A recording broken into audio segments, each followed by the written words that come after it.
Hello hello.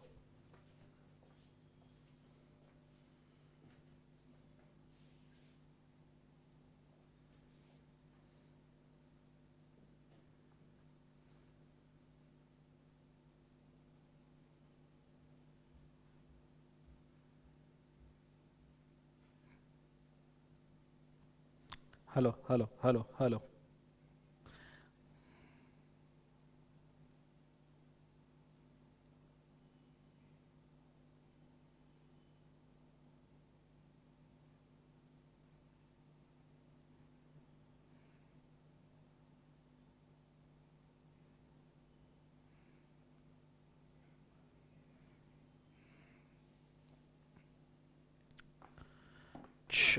Very good morning everyone. Audio video clear है? Please मुझे बताइएगा। Audio video clear है? Please बताइएगा। Very good morning.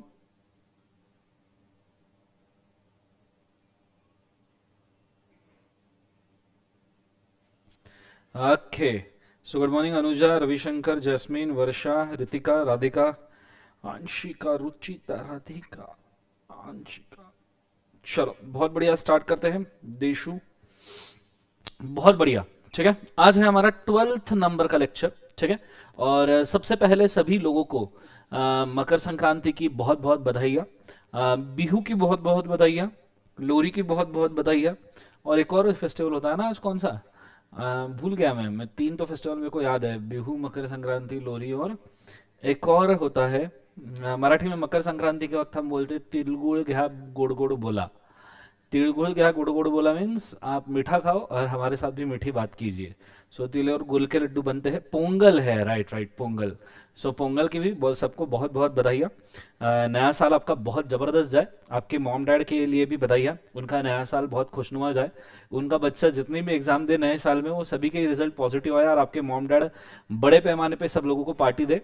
यही मेरी इस साल के लिए दुआ है। ठीक है, सो चल स्टार्ट करते हैं। कॉन्सेंट्रेट करना, अच्छे तरीके से ध्यान देना बच्चों। आज जाइए, शुरू करते हैं सबसे पहले सेक्शन नंबर्स के साथ में, उसके बाद में बढ़ेंगे आज हम आगे। कल हम characteristics of company nearly complete कर लिए थे। लिमिटेड लाइबिलिटी का आई गेस सबने कल होमवर्क किया होगा। ये सब चीजें आई गेस लिखी होगी। अगर नहीं लिखी होगी तो लिमिटेड लाइबिलिटी आपको याद नहीं रहेगा बेटा। ठीक है, तो आ जाइए फटाफट फटाफट। Will start with this, ready, let's go. मुझे पूरा ध्यान बोर्ड के ऊपर चाहिए, कंसंट्रेट करना डबल ट्रिपल। चलो बहुत बढ़िया। आज क्या तुमको क्या छुट्टी चाहिए थी क्या? क्या आज लाइव स्ट्रीम पे बच्चे ही नहीं है, नियरली 20-30 ही बच्चे हैं। क्या सब त्योहार मना रहे हैं क्या? हाँ, बताइए जरा मुझे। चलो स्टार्ट करते हैं। सेक्शन पूछूंगा, सेक्शन भर से आपने नाम बोलना है कि कौन से चैप्टर का नाम है ये। ठीक है, happy Makar Sankranti to everyone everybody. ठीक है, मुझे बताओ सेक्शन नंबर 88 से लेके सेक्शन नंबर 122 कौन सा चैप्टर है? कौन सा चैप्टर है कमेंट्स के अंदर बताइए फटाफट। Management and administration. Section number 123 से लेके section number 127 that is dividend. Section number 23 से लेके section number 42 that is regarding prospectus. Section 73 से लेके section number 76 that is deposits. Section number 77 से लेके section number 87 that is charges on asset. Section number 139 से लेके section number 148 that is audit of accounts. Section number 3 से लेके section number 22 that is regarding formation and incorporation. And section number 128 से लेके section number 138 that is audit of accounts. Concept समझ में आ रहा है सबको? हाँ ना? इस तरीके से आपको सभी सेक्शन नियरली याद होने चाहिए। हमने जो याद किए थे वो था 2 subsection 20 company, 267 previous company law, section number 9 charges of asset, 447 sorry characteristics of company and 447 for fraud. Concept समझ में आ रहा है सबको? हाँ ना? ये चीजें कल हुई थी। कैरेक्टरिस्टिक्स ऑफ कंपनी के लिए एक बार सभी एक्शंस करके देखो। Incorporated association, artificial judicial person, separate legal entity, perpetual succession, limited liability, common seal, transfer of shares, separation of ownership from management and separate property. कल हमने ये चीज कंप्लीट की थी। सो ये चीज को आपने बड़े अच्छे तरीके से याद रखना चाहिए। क्लियर है कंसेप्ट? आज मैं ऐसे बहुत ही ज्यादा मेस्टअप दिख रहा हूँ ना, मतलब मैं खुद को देख रहा हूँ तो मेरे को ऐसा लग रहा है कि मैं बहुत ही ज्यादा मेस्टअप दिख रहा हूँ। ऐसा लग रहा होगा मैं नींद से उठ के आया हूँ। चलो कोई नहीं, नींद से नहीं उठ के आया, आज थोड़ा सा एनर्जी डाउन है। मैं बहुत सवेरे उठ गया था आज मॉर्निंग में for the purpose of doing all that meditation साधना वगैरह बहुत दिन से चल रहा था तो चलो। सो ये हो गया होगा, तो अभी हम बढ़ते हैं आगे। सबसे पहली बात, हमारी जितने भी कैरेक्टरिस्टिक्स वगैरह है उन सभी कैरेक्टरिस्टिक्स के केस में आज हम सबसे पहली चीज करने वाले हैं, दैट इज सेपरेट प्रॉपर्टी का जो हमारा केस लॉ है। सेपरेट प्रॉपर्टी का जो सेपरेट प्रॉपर्टी वाला जो कैरेक्टर है, कल उसके ऊपर दो केसेस मुझे लेने थे, वो रह गए थे। आज वो दो केसेस मैं आपको समझा दूं, ठीक है? वो दो केसेस आज हम कंप्लीट करेंगे, फिर उसके बाद में ही आज हम आगे बढ़ेंगे और फिर इसके बाद में हम देखेंगे कि हमें कौन कौन से कंटेंट को देखना है, ठीक है? Let's go. So separate property पर का केस लॉ, अगर आपको याद होगा तो कल मैंने आपको बोला था कि कंपनी का प्रॉपर्टी मेंबर्स का, शेयर होल्डर्स का अलग और कंपनी का प्रॉपर्टी अलग। कंपनी खुद की प्रॉपर्टी नहीं देगा। मैंने बोला था स्टीव जॉब्स के नाम पे एप्पल का हेडक्वार्टर है, ये हम बोल नहीं सकते, ठीक है? सो कंपनी का प्रॉपर्टी अलग रहता है। कंपनी का प्रॉपर्टी कंपनी के ही नाम पे रहता है, वो कंपनी के बैलेंस शीट में दिखता है। ये चीज को आपने बड़े अच्छे तरीके से याद रखना, ठीक है? Let's go. So separate property हम शुरू करते हैं। बड़े अच्छे तरीके से बोर्ड के ऊपर ध्यान देना, कॉन्सेंट्रेट करना, डबल ट्रिपल चौबल। चलो 34 35 लोग हैं, मतलब आज सबकी नियरली छुट्टी की ही इच्छा थी, ऐसा मेरे को दिख रहा है, ठीक है? सो कोई नहीं, आज हम क्लास ले रहे हैं और क्लास हम लेते रहेंगे। 1 सेकेंड होल्ड। सो आज हम क्लास ले रहे हैं और क्लास हम लेते रहेंगे, तो मुझे पूरा ध्यान बोर्ड के ऊपर चाहिए। Ready, let's go. आज हम सेपरेट प्रॉपर्टी के ऊपर केस लॉ देखने वाले हैं और सेपरेट प्रॉपर्टी पर के पहले केस लॉ का नाम है gramophone typewriter, gramophone and typewriter company versus Stanley. Gramophone and typewriter company versus Stanley. तो नाम पर से ही समझ में आता है कि कंपनी ये ग्रामोफोन बनाती थी, ये टाइपराइटर बनाती थी और स्टैनली ये उसी कंपनी का मेंबर था, 99% शेयर होल्डर था। तो कंपनी का मेन बिजनेस था ग्रामोफोन बनाना। ये भोपू पुराने जमाने में लोग बड़े यूज करते थे। आज के डेट में बहुत सारे शौकीन लोग इसको वैसे भी यूज करते हैं। आप में से कोई आपके दादा दादी होंगे और उनको शौक होगा, तो आपके घर पे आपको एक ग्रामोफोन मिलेगा। बोलो हाँ है ना? यस और नो? और इसके बाद में दूसरी चीज जो ये बनाते थे वो थे टाइपराइटर्स। आज तो टाइपराइटर का जमाना नहीं है, आज तो पीसी है भैया।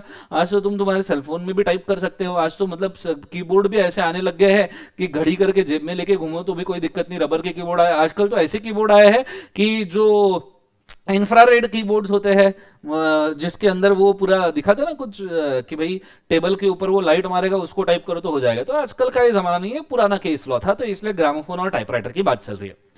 ये ग्रामोफोन और टाइपराइटर ये कंपनी की प्रॉपर्टी है। जब कंपनी ग्रामोफोन और टाइपराइटर बेचती है तो कंपनी की प्रॉपर्टी है। जैसे एप्पल वाले सेलफोन, सफरचंद वाले सेलफोन्स, ये कंपनी का प्रॉपर्टी है, एप्पल कंपनी का प्रॉपर्टी है। स्टैनली ने क्या किया? स्टैनली इस कंपनी का बिग शेयर होल्डर था। अभी हालांकि स्टैनली नहीं है, अपन ऐसे ही ले रहे हैं ये स्टैनली है करके। स्टैनली इस कंपनी का बिग शेयर होल्डर था। तो स्टैनली ने, ये एक अच्छा एक्टर है जिम कैरी करके, बहुत जबरदस्त एक्टर है, मेरे को बहुत पसंद है। इसके मूवीज वगैरह कभी आपने देखना, मस्त होते हैं। सो स्टैनली ने क्या किया? कंपनी का बिग शेयर होल्डर होने के बाद स्टैनली ने इन ग्रामोफोन्स और टाइपराइटर्स को मिसयूज करना शुरू कर दिया, खुद के पर्सनल पर्पस के लिए यूज करना शुरू कर दिया। आप कंपनी की प्रॉपर्टी को पर्सनल पर्पस के लिए यूज नहीं कर सकते। तो स्टैनली ने पूरे के पूरे टाइपराइटर लिए, दे दनादन घर के कामों के लिए टाइपिंग शुरू कर दिया, कुछ ही इस कदर। क्लियर है सब? ग्रामोफोन लिया, दिन भर ग्रामोफोन बजाता था, भोपू बजाता था, एकदम जिंदगी के अंदर फुल एंजॉय मार रहा था वो कंपनी के प्रॉपर्टी के साथ में। ऊपर से खुद ने तो टाइपराइटर यूज किए ही किए, खुद के बीवी को भी टाइपराइटर दे दिए, तो वो भी दनो दनो दनो टाइपिंग करने लगी। हालांकि टाइपराइटर नहीं है, साइड में पीसी है, बड़ा अपन ऐसे मतलब कुछ तो भी लाइफ में करने के लिए हिसाब से बीवी को भी टाइपराइटर दे दिए। पूरी फैमिली टाइपराइटर को ठोका करती थी दिन भर। अब जब ऐसा सिचुएशन हुआ कि पूरी फैमिली टाइपराइटर को ठोक रही है दिन भर, टाइपराइटर खराब हो रहे हैं, स्टैनली उसके लिए कुछ कंपेंसेशन भी पे नहीं कर रहा, तो लोगों ने, क्रेडिटर्स ने, मेंबर्स ने कंटेंशन उठाया। लोगों ने, क्रिएटर्स ने, मेंबर्स ने कंटेंशन उठाया कि भाई तुम कंपनी के मेंबर हो, पर तुम इन टाइपराइटर, तुम ग्रामोफोन को यूज नहीं कर सकते, ये तुम कर नहीं सकते, तुम्हारे हक की बात नहीं है, ये गलत है। स्टैनली बोला मैं ही कंपनी का 99% शेयर होल्डर हूं, तो मैं क्यों यूज नहीं कर सकता? बोले अरे कंपनी की प्रॉपर्टी अलग और तुम्हारी प्रॉपर्टी अलग। स्टैनली बोले ऐसे कैसे अलग, मैं ही शेयर होल्डर हूं। तो बोले जाओ देखो separate legal entity. Separate legal entity मतलब कंपनी अलग होती है, कंपनी का वजूद अलग होता है, तो कंपनी की प्रॉपर्टी अलग होगी, तुम्हारा वजूद अलग तो तुम्हारी प्रॉपर्टी अलग। कंसेप्ट समझ में आ रहा है? और इस केस में whether the shareholders of the company can use the property of the company for his personal use, ये सवाल खड़ा होता है। क्या कंपनी के शेयर होल्डर उसकी प्रॉपर्टी पर्सनल पर्पस के लिए यूज कर सकते हैं? अगर आपका जवाब इस केस में हां है, अगर आपका जवाब इस केस में हां है, तो मैंने इंफोसिस के शेयर कल खरीदे हैं, मेरे पास इंफोसिस के ना 20 शेयर पड़े हैं, क्या मैं इंफोसिस में जाके इंफोसिस के पीसीज लेके आ सकता हूं घर पे? कल मैंने टाटा के शेयर खरीदे, क्या मैं टाटा में जाके टाटा की लैंड रोवर और जैगवार वाली कार घर लेके आ सकता हूं? मेरे को तो चाहिए, हाँ तुमको भी चाहिए। कितना सिंपल होगा, अगर मेंबर कंपनी की property free of cost use कर सकते हैं तो टाटा का एक शेयर परचेस करो, ठीक है, टाटा मोटर्स का एक शेयर परचेस करो, उसी का तो सब्सिडी है लैंड रोवर जैगवार। तो मैंने टाटा का एक शेयर परचेस किया, दूसरे दिन कंपनी में गया, बोला है मैं मेंबर है, और फिर मैंने टाटा का लैंड रोवर जैगवार परचेस करके घर पे ला लिया। कितना मस्त लगेगा ना, कितना सही लगेगा, जिंदगी कितनी अच्छी जाएगी। समझ में आ रहा है मैं क्या कह रहा हूं? तो भैया कंपनी के मेंबर क्या कंपनी की प्रॉपर्टी को यूज कर सकते हैं? आंसर है नहीं, ये नहीं हो सकता। The property of the company is not a property of the share holder, it is a property of the company, therefore share holder does not have any right over the property of company during entire life of company. Company की पूरी जिंदगी में कम या फिर member की पूरी जिंदगी में उसको कंपनी की प्रॉपर्टी के ऊपर कोई हक नहीं होता जब तक लिक्विडेशन ना हो। ये चीज को तुमने याद रखना। कंसेप्ट समझ में आ रहा है सबको? हाँ ना, जोर से बोलो यस और नो। ये होने के बाद में ये तो पहला केस लॉ हो गया, ये है gramophone typewriter company versus Stanley. पहले तो मैं चाहूंगा आप रजिस्टर में केस लॉ का नाम लिखो, उसके बाद में जो डिसीजन दिया है उसको लिख लो। तो गो for it, fest.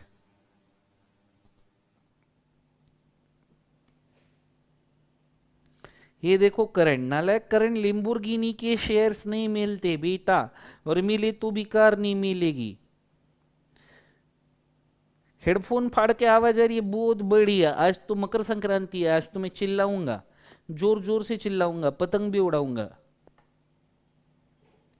Thank you so much Prem भाई, नाम है Prem, Prem Chaudhary, thank you so much.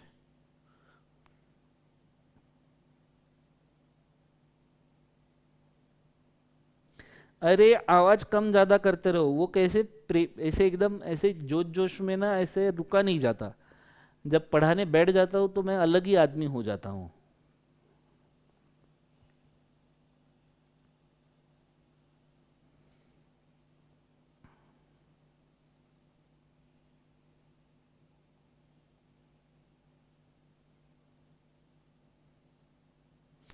Rutuja आप नॉर्मल एडमिशन ले लीजिए vsmartacademy.com के ऊपर, पेन ड्राइव का या गूगल ड्राइव का, आपको लाइव स्ट्रीमिंग के लिंक हम भेज देंगे, ठीक है, अगले 2-4 दिन में।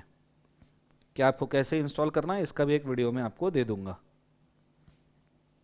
अगर एडमिशन नहीं लिए तो ले लो, आखिरी 3 लेक्चर्स बचे हुए हैं जो यूट्यूब पे स्ट्रीम होंगे। अच्छा नाम लिख लिया सबने? नाम लिख लिया तो ये डिसीजन भी लिख लो फटाफट उस नाम के नीचे। आदर्श बेटा किस बात की पार्टी बेटा?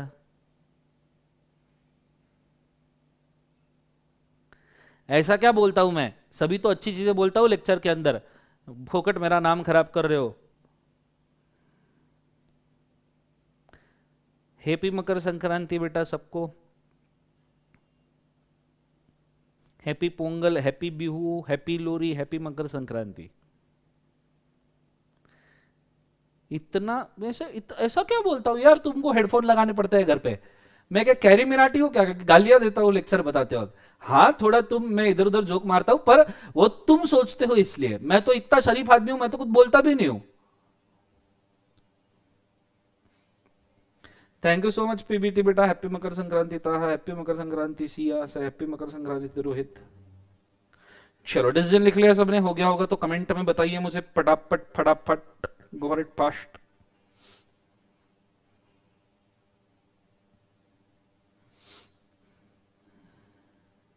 हैप्पी तिलगुड़ समीर शेख। हैप्पी तिलगुड़ नहीं होता बेटा, तिलगुड़ या गुड़ गुड़ बोला होता है समीर शेख।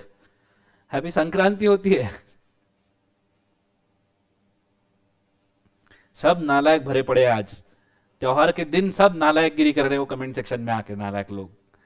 चलो स्टार्ट करते हैं कॉन्सेंट्रेट करना। मैं कभी कुछ गलत नहीं बोलता। I am not responsible for what you think, I am responsible for what I talk. और मैं कोई गलत चीज क्लास के अंदर नहीं बोला हूं कभी।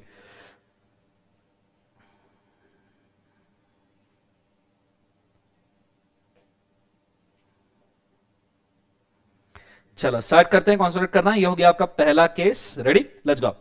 फर्स्ट केस होने के बाद एक शानदार जबरदस्त जिंदाबाद केस मैं आपके सामने रख रहा हूं, और वो है Macaura versus Northern assurance company Limited. Macaura versus Northern assurance company limited.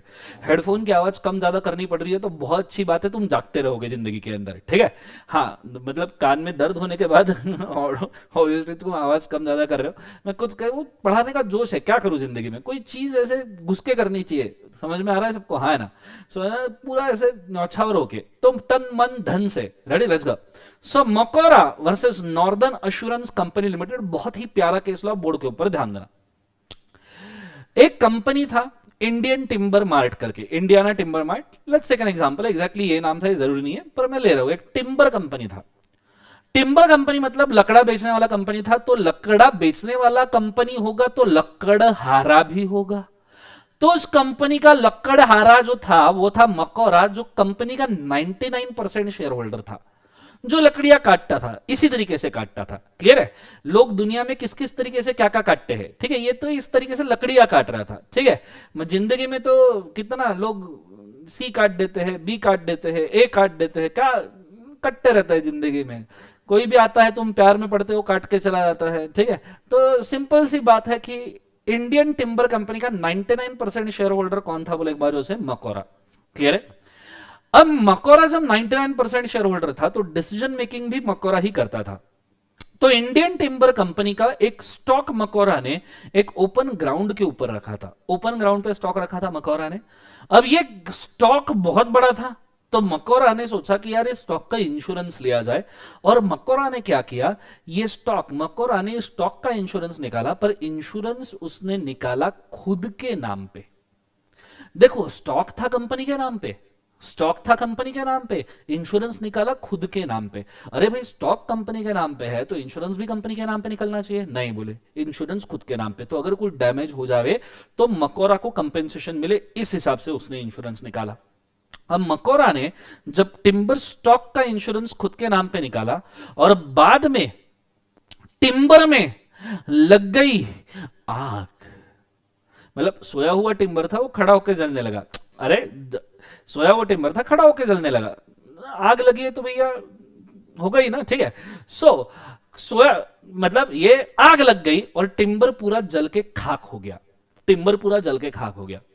अब मकोरा नॉर्दर्न अश्योरेंस कंपनी में सामने गया मांगने के लिए कि मुझे चाहिए कंपेंसेशन। नॉर्दर्न अश्योरेंस कंपनी ने सामने खड़ा कर दिया एक इंस्पेक्टर को। किसको खड़ा कर दिया? इंस्पेक्टर को। इंस्पेक्टर ने मकोरा से कुछ सवाल पूछे। इंस्पेक्टर ने पूछा, who is the owner of the timber? मकोरा बोलता है कि इट इज द कंपनी। फिर इंस्पेक्टर पूछता है, whose name is insurance, in whose name the insurance is, कि इंश्योरेंस किसके नाम से निकाला है? मकोरा बोलता है, it is in my own name, company का नाम का टिम्बर है, मेरे नाम से इंश्योरेंस है। तो फिर ऑफिसर बोलता है, how can you take insurance of the asset of the other person in your own name? यहां पे वो ऑफिसर बोलता है, भैया टिम्बर था कंपनी का, इंश्योरेंस लिया तुम्हारे नाम पे, तुम ऐसे दूसरे पर्सन के प्रॉपर्टी का इंश्योरेंस खुद के नाम पे कैसे ले सकते हो? मकोरा बोलता है, it is my own company, I can do what ever I want. मकोरा बोलता, मेरी कंपनी, मैं जो चाहूंगा करूंगा। यहां पे फिर ऑफिसर बोलता है, अच्छा तो ये देश भी तुम्हारा है, एक काम करो, कल ताजमहल का इंश्योरेंस भी खुद के नाम पे ले लो। बराबर है ना, तुम्हारी कंपनी है, कंपनी के स्टॉक का इंश्योरेंस तुम तुम्हारे नाम पे ले सकते हो, तो ऐसे केस में ताजमहल है तो ताजमहल का इंश्योरेंस भी तो तुम तुम्हारे नाम पे ले सकते हो, क्योंकि ये देश तुम्हारा है। ऐसे तुम किसी का भी इंश्योरेंस ले सकते हो। तुम्हारे बेस्ट फ्रेंड की बाइक है, तुमने उसका इंश्योरेंस खुद के नाम पे ले लिया, बाइक जाके ठोक दी, तो क्या बेस्ट फ्रेंड को इंश्योरेंस मिलेगा, कंपेंसेशन तुमको मिलेगा?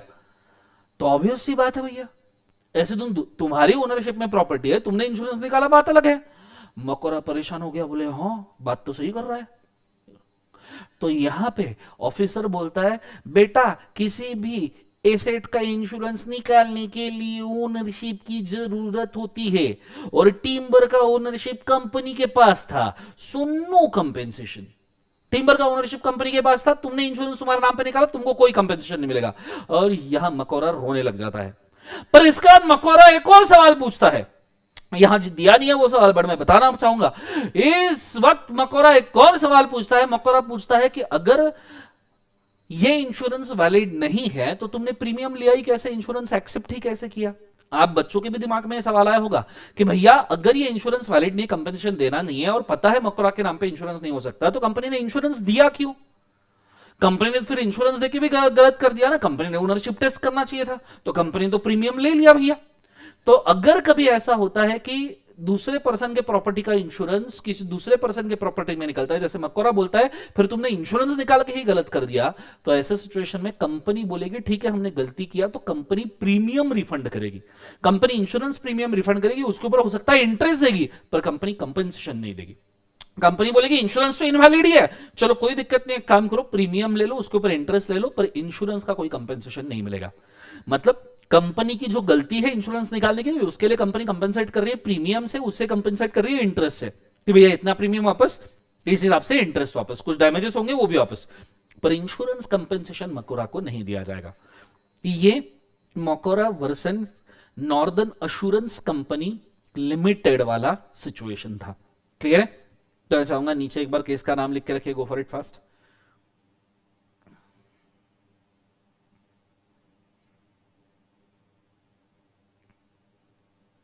मकोरा versus Northern insurance company limited, case का नाम लिखिए। मेडिटेशन बीच में मैं पढ़ाऊंगा बेटा, जब जरूरत पड़ेगी, जब सही दिन होगा मेडिटेशन समझाने लायक, उस दिन मैं बताऊंगा आपको।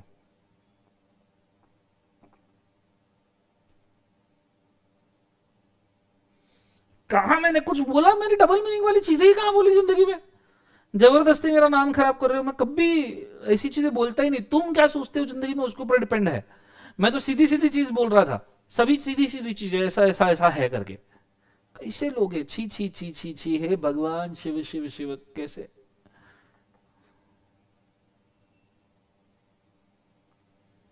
हे भगवान, कैसे लोग हैं, क्या मेरे ऊपर इल्जाम लगाए जा रहे हैं भगवान, हे माँ शक्त। चलो केस का नाम लिख लिया, मकोरा वर्सेस नॉर्दर्न। अबे कमेंट में नहीं लिखना, रजिस्टर में लिखना है। केस का नाम लिख लिया, उसके नीचे डिसीजन लिखिए, फटाफट लिखना लिखना। Member cannot take insurance, member cannot take insurance of assets of the company. Member cannot take insurance of the assets of the company.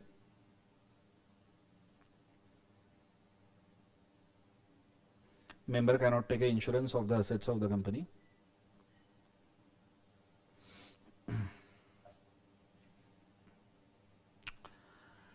It has to be in the name of the company itself. It has to be in the name of company itself. It has to be in the name of company itself, as it is a separate property of company. As it is a separate property of company. Full stop.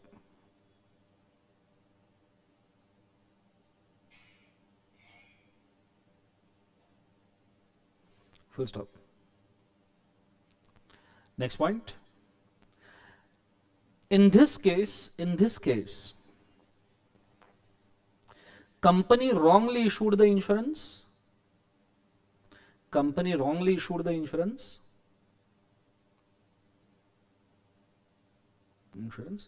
Then it will refund a premium with interest. Then it will refund a premium with interest.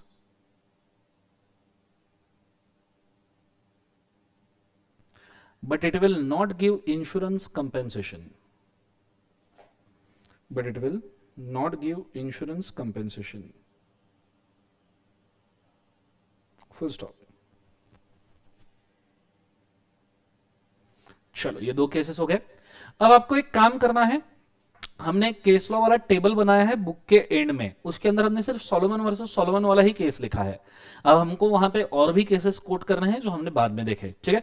तो उस table पे चले जाओ सब जन, table निकाला है ना सबने, हाँ है ना, चलो उस टेबल पे जाओ सब जन, और वहां पे लिखो सीरियल नंबर 2, हमारा ली वर्सेस ली एयर फार्मिंग का केस भी वहां पे कोट करना है, तो आ जाइए लिखिए वहां पे केस लॉ के नेम के इसमें ली वर्सेस ली एयर फार्मिंग, ली वर्सेस लीयर फार्मिंग। और लीयर फार्मिंग में हमने जो डिसीजन देखा था वो डिसीजन भी आपने वहां पे कोट करके रखना है,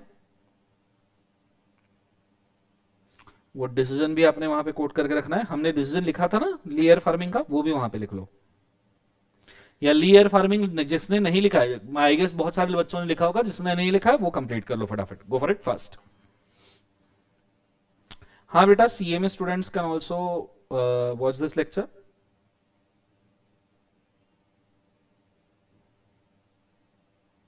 पीडी वालों को भी लाइव लेक्चर का ऑप्शन मिलेगा बेटा, डोंट वरी। चलो उसके बाद में तीसरा केस लॉ जो आपने लिखना है ली वर्सेस ली एयर फार्मिंग के बाद में, that is gramophone typewriter company versus Stanley. Third case gramophone typewriter company versus Stanley.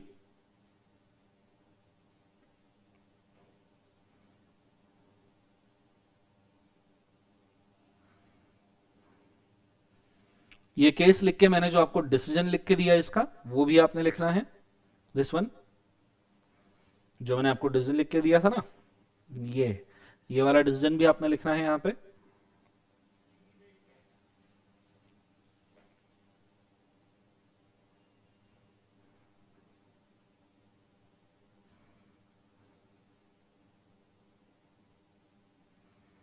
Gramophone typewriter company versus Stanley, उसका डिसीजन वहां पे लिखना है, सेम डिसीजन जो मैंने बोर्ड पे दिखाया है अभी, ये मैंने आपको ऑलरेडी लिखवा के दिया है।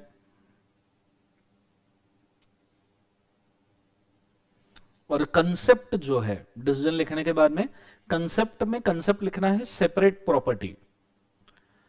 डिसीजन लिखने के बाद कंसेप्ट में लिखना है सेपरेट प्रॉपर्टी। ली के कंसेप्ट में सेपरेट लीगल एंटिटी, ली के केस में सेपरेट लीगल एंटिटी, और यहां लिखना है separate property. Gramophone typewriter company में सेपरेट प्रॉपर्टी।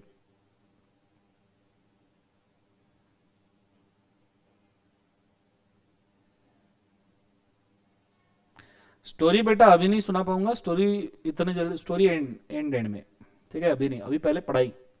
स्टोरी सुन के कोई, मैं ना पढ़ा पाऊंगा, तुम ना पढ़ पाओगे मुझसे।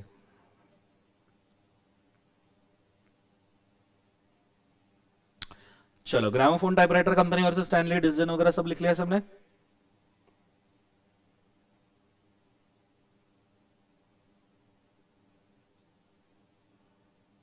आगे के लेक्चर लाइव स्ट्रीम होंगे बेटा, तो अगर आप लाइव स्ट्रीम में आओगे, मंडे से लाइव स्ट्रीम होंगे, आई होप सो।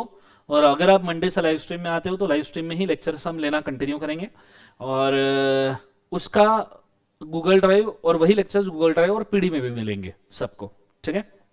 चलो लिख लिया सबने। Fourth case law, fourth case law that is Macaura versus Northern Assurance Company Limited, ये वाला लिखना है, Macaura versus Northern Assurance Company Limited. Thank you so much Rose, thank you so much. So Macaura versus Northern Assurance Company Limited,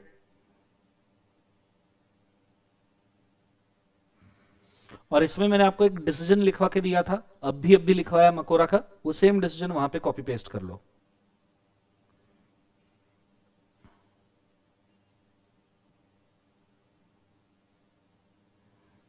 Macaura versus Northern insurance company limited, वो same decision वहां पे copy paste कर लो, go for it fast.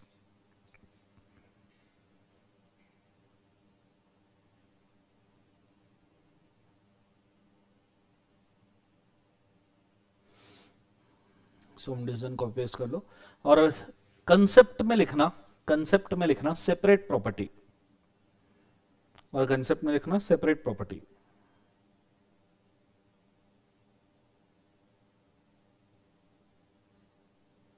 Live stream law के लिए अगर आप पूरा फॉर्म फिलअप करोगे तो रिप्लाई आ जाएगा।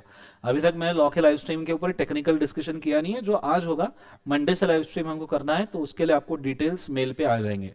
नहीं तो आपको बताया जाएगा, मैं इसके लिए एक लेक्चर सेपरेटली रिकॉर्ड करूंगा कि भाई लाइव स्ट्रीम आप कैसे कर सकते हो, डोंट वरी।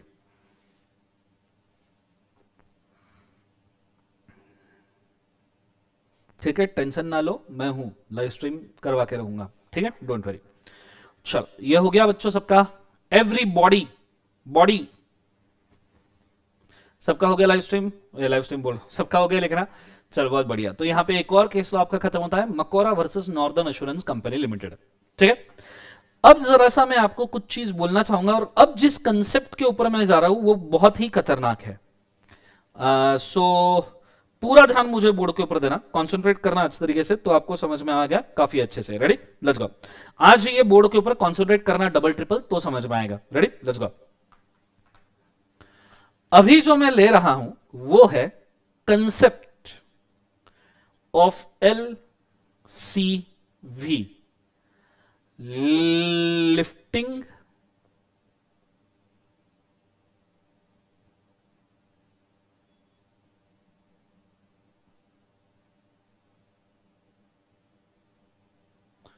Of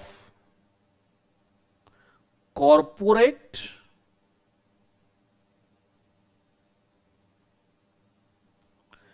well.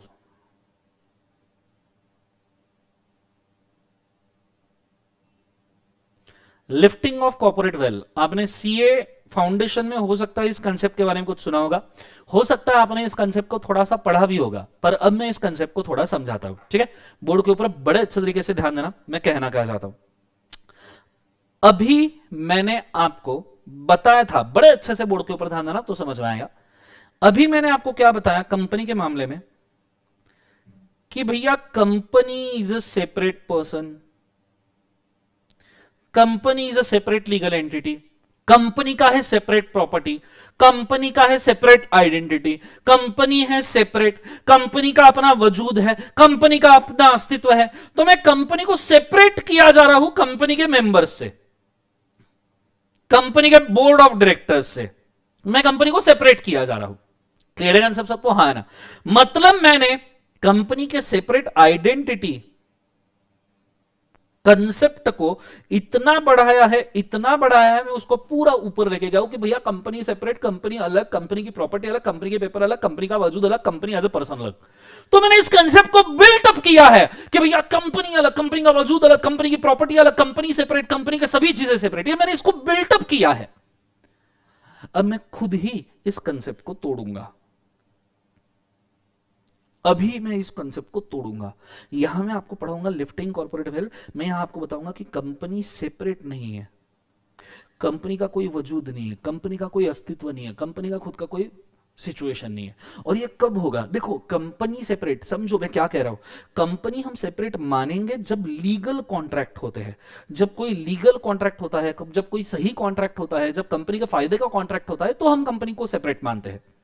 जब कोई लीगल कॉन्ट्रैक्ट होता है कंपनी का फायदे का होता है। पर एक सिचुएशन समझते हैं, ठीक है? चलो मैंने एक कंपनी बनाई, ठीक है, चलो मैंने एक कंपनी बनाई, कंपनी का नाम है दर्शन इस्पात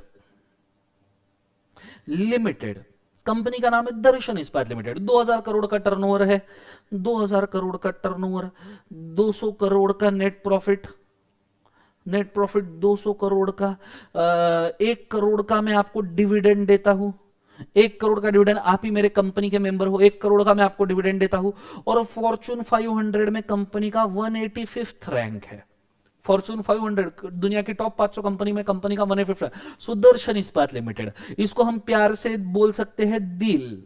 इस्पात का मतलब होता है स्टील मैन्युफैक्चरिंग, इस्पात मीन स्टील मैन्युफैक्चरिंग, सो प्यार से हम इसको बोल सकते हैं दिल। तो 2000 करोड़ का टर्नओवर, 200 करोड़ का नेट प्रॉफिट, 1 करोड़ का डिविडेंड, फॉर्चून 500 में 185th रैंक, ये मेरी कंपनी है दर्शन इस्पात लिमिटेड, और आप इस कंपनी के मेंबर हो, मतलब आप मेरे दिल के मेंबर हो। आप मेरे दिल के मेंबर हो। दिल मेरा है ना, दिल मतलब दर्शन इस्पात लिमिटेड मेरा है और आप उसके मेंबर हो, तो आप मेरे दिल के मेंबर हो। बात तो सही है, कुछ गलत थोड़ी ना बोला। सो दर्शन इस्पात limited is a company, 2000 crore का टर्नओवर, 200 करोड़ का नेट प्रॉफिट, 1 करोड़ का डिविडेंड, फॉर्च्यून 500 में 185th rank company, steel manufacturing थी। कल मैंने देखा कि आप मेरे दिल के मेंबर थे, आप मेरे दिल के अंदर बहुत डेडिकेटेडली इन्वेस्टमेंट करके बैठे थे, आपको मेरे दिल से होप थी कि भैया दर्शन सर प्रॉफिट दिलाएंगे। मैंने देखा भैया कोविड लग गया, 2020-21 के फाइनेंशियल ईयर में कोविड लग गया और कोविड की वजह से सेल नहीं हो रहा, डिमांड नहीं आ रही, तो इस सिचुएशन में हमारी कंपनी को प्रॉफिट नहीं हो रहा। जब मेरे को ये पता चला कि हमारी कंपनी को प्रॉफिट नहीं हुआ, ये 1 करोड़ का जो मैं आपको डिविडेंड देता हूं, 1 करोड़ का डिविडेंड जो मैं आपको पर ईयर देता हूं, मैं कोई डिविडेंड मेंटेन करना था, पर कोविड की वजह से तो मैं ड्रग सेल नहीं कर पाया, कोविड की वजह से स्टील सेल नहीं कर पाया। तो ये 1 करोड़ का डिविडेंड देने के लिए मैंने तुम लोगों को डिविडेंड देने के लिए मैंने कंपनी के नाम पे ड्रग्स बेचना शुरू कर दिया। ड्रग्स, अरे हाँ भाई ड्रग्स, एकदम छोटे से छोटे लेवल का ड्रग्स से लेके बड़े से बड़े लेवल का ड्रग्स, ये सब मैंने बेचना शुरू कर दिया। क्लियर है? सिर्फ तुमको, वैसे मैं ऐसी हरकतें करता नहीं हूं, पर तुमको डिविडेंड मिले इसलिए मैंने बेचना शुरू कर दिया। मेरे को इन चीजों का शौक भी नहीं है, मैं तो छी करके निकल जाता हूं ऐसी जगह से, छी छी छी छी। पर तुम लोगों को प्रॉफिट मिले, तुम लोगों को डिविडेंड मिले, तुम मेरे दिल के मेंबर थे। अब मेरे दिल के मेंबर हो और तुमको बुरा लगे तो मेरे दिल को बुरा लग जाएगा, मेरे दिल को बुरा लगा तो मेरे को बुरा लग जाएगा, तो तुमको बुरा लगना इज इक्वल टू मेरे को बुरा लगना। If A is equal to B, B is equal to C, तो A is equal to C. तो तुमको बुरा लगे तो मेरे को बुरा लग जाएगा, इसलिए मैंने ड्रग्स बेचना शुरू कर दिया। चरस, कोकेन, अफीम, गांजा, सब सब सब इसके अंदर मैंने सबको ड्रग्स बेचा। रेया चक्रवर्ती को बेचा, उधर पूरी उनकी टीम को बेचा, दीपिका, सब सब सब ये जितने भी लोग थे मेरे से ही लेके जा रहे थे। अब बहुत एकदम कांटेक्ट था अपना इन सब लोगों के साथ में, ठीक है। तो इनको एकदम भर भर के अपन ने ड्रग्स बेचा, इसलिए इनके ऊपर नार्कोटिक की रेड पड़ रही थी सब लोगों के ऊपर। तो मैंने भर भर के ड्रग्स बेचा और मैंने इसके अंदर करोड़ों कमाए, करोड़ों करोड़ों कमाया। अभी तुम मेरे क्लास के अंदर कितने लोगों, 69 लोगों जो लेक्चर देख रहे हैं, ठीक है। अभी 60, हे भगवान नंबर भी कैसा आता है, छी।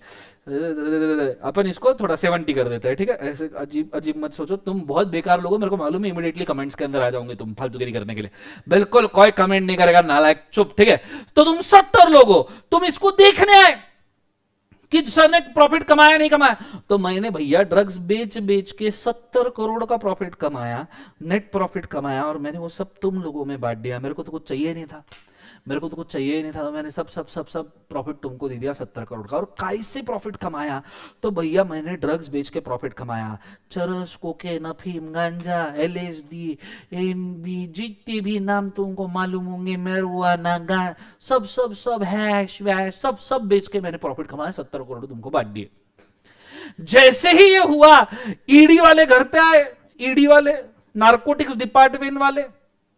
कंसेप्ट समझ में आ रहा है? एनफोर्समेंट डायरेक्टर मेरे घर पे आया, नार्कोटिक्स वाला, नार्कोटिक्स वाला या एनफोर्समेंट डायरेक्टर घर पे आया, उसने घर की बेल बजाई, टिंग टोंग। मैं बोले दरवाजा खोला, नार्कोटिक्स वाला बोले अरे सर हेलो। मैंने बोला हेलो। बोले सर इतना डेडिकेटेडली कंपनी कौन चलाता है? मैं बोला मैं चलाता हूं। बोले तुमने ड्रग्स बेचे? मैंने बोला हाँ क्या? तो बोले सर तुमने ड्रग्स बेचे? मतलब हाँ क्या? बोले तुमने सर ड्रग्स बेचे? बोला नहीं, बिल्कुल नहीं। बोले सर पर तुमने बेचा, हमारे पास एविडेंस है। मैं बोला बताओ एविडेंस। उन्होंने दिखाया कि भैया दर्शन इस्पात लिमिटेड के इनवॉइस के ऊपर लिखा हुआ था 1 किलो गांजा बेचा, 1 किलो कोकेन बेचा, 1 किलो अफीम बेचा। ऐसे इनवॉइस मैंने लोगों को दिए थे, विद जीएसटी वाले दिए थे मैंने, कि भैया कोकेन 1 करोड़ का, तो उसके ऊपर जीएसटी 18%। हाँ इनवॉइस, बाकायदा इनवॉइस दिया, तो उसके ऊपर जीएसटी आया, नंबर, एड्रेस, कंपनी का फोन नंबर वगैरह, तो पूरा दर्शन इस्पात लिमिटेड के नाम पे मैंने ये बिलिंग करके दिया था। सबको वैलिड बिल दिए थे, ऊपर से वारंटी दिया था भैया 6 महीने का, कि 6 महीने के अंदर अगर तुम ड्रग्स यूज करोगे तो तुमको नशा होना है, मतलब होना है। तुमने नहीं यूज किया तुम्हारी गलती, 6 महीने की मेरी वारंटी है। तो इसलिए मैंने इनवॉइसेस दिए, विथ वारंटी कार्ड दिए। कंसेप्ट समझ में आ रहा है सबको? हाँ, देखो सर्विस, देखो तुम सर्विस कितनी जबरदस्त। तो आया नार्कोटिक्स वाला एनफोर्समेंट डायरेक्टर, बोले सर तुमने ड्रग्स बेचे? मैं बोला एक भाई मैंने नहीं बेचे। बोले तुमने बेचे सर? मैंने बोला नहीं बेचे। बोले बेचे? मैंने नहीं भाई। तो बोले ये देखो हमारे पास इनवॉइस है। उसने मेरे को इनवॉइस दिखाया। मैंने बोला इधर भाई, इधर खड़ा रहे, इधर इधर खड़ा रहे। वो आके खड़ा रह गया। मैं बोला ये इनवॉइस किसके नाम पे है? नार्कोटिक्स वाला डायरेक्टर बोलता है ये इनवॉइस तो भैया ये दर्शन इस्पात लिमिटेड का नाम पे है। मैं बोला 1 मिनट, इनवॉइस दर्शन इस्पात लिमिटेड के नाम पे है, तो इसका ये मतलब कैसे हुआ कि मैंने बेचा? अरे बोले दर्शन इस्पात लिमिटेड के तो तुम ही डायरेक्टर हो ना, तुम ही मैनेजिंग डायरेक्टर हो, तुम्ही क्या बेचा होगा? मैं बोला मैं दर्शन इस्पात लिमिटेड का मैनेजिंग डायरेक्टर हूं, पर इनवॉइस दर्शन इस्पात लिमिटेड के नाम पे है, तो मैंने कैसे बेचा? बोले तो फिर कौन बेचा? मैं बोला ये दर्शन इस्पात लिमिटेड ने ही बेचा है, ये कंपनी ने ही बेचा है। नारकोटिक्स वाला डायरेक्टर बोलता है सर तुम पागल हो गए हो, तुम क्या मेरे को पागल समझते हो? मेरे यहां कुछ लिखा है सर, तुम क्या बात कर रहे हो? मैं बोला भाई सुन, तूने शायद नहीं पढ़ा या पढ़ा मेरे को मालूम नहीं, मेरी ट्यूशन लगाता तो शायद तेरे को पता चलता था, पर कंपनी के कैरेक्टर में लिखा है सेपरेट लीगल एंटिटी। मतलब मैं as a managing director, as a member मैं अलग, और कंपनी जो है दर्शन इस्पात लिमिटेड अलग। अब इनवॉइस तेरे पास किसके नाम का है? दर्शन इस्पात लिमिटेड नाम का है ना, तो भैया किसने बेचा होगा? दर्शन इस्पात लिमिटेड। तो मैं अलग, कंपनी अलग। ड्रग्स जो बेचे है दर्शन इस्पात लिमिटेड ने बेचे, मैंने कुछ नहीं बेचा। मैं भाई श्रद्धालु आदमी हूं, दिन रात प्रार्थना पूजा करता हूं, आरती करता हूं, तो मैं ये हरकतें नहीं कर सकता। एनफोर्समेंट डायरेक्टर बोले अरे बाप रे बाप, क्या पेल दिया?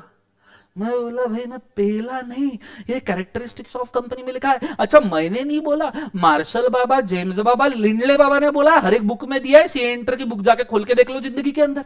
झूठ बोलूंगा तो भैया नाम बदल देना मेरा।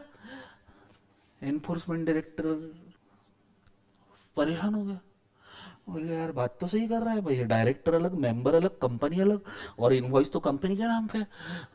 बोले क्या करे, कैसे अब इस बंदे को पकड़े? क्योंकि कंपनी से सेपरेट लीगल एंटिटी, मैंने ही आपको समझाया कंपनी से सेपरेट लीगल एंटिटी। अगर कंपनी सेपरेट लीगल एंटिटी है और उसके नाम पे मैंने ड्रग्स बेचे, तो मैंने कैसे बेचे? हाँ यही अगर मैं कंपनी के नाम पे मोबाइल बेचता था, यही कंपनी के नाम पे स्टील बेचता था, तो क्या तुम ये बोलते थे कि दर्शन इस्पात दर्शन सर ने बेचा है, तो फिर लाओ स्टील का प्रॉफिट मेरे नाम पे? मैंने तो भैया पॉइंट रख दिया अपना, बोला सेपरेट लीगल एंटिटी अपन ने 2 केस लॉ के साथ पढ़ा है, सेपरेट प्रॉपर्टी अपन ने 2 केस लॉ के साथ पढ़ा है, 9 कैरेक्टर एक्शन के साथ पढ़ा है, मैं नहीं मानूंगा। तो कंपनी अलग, मैं अलग।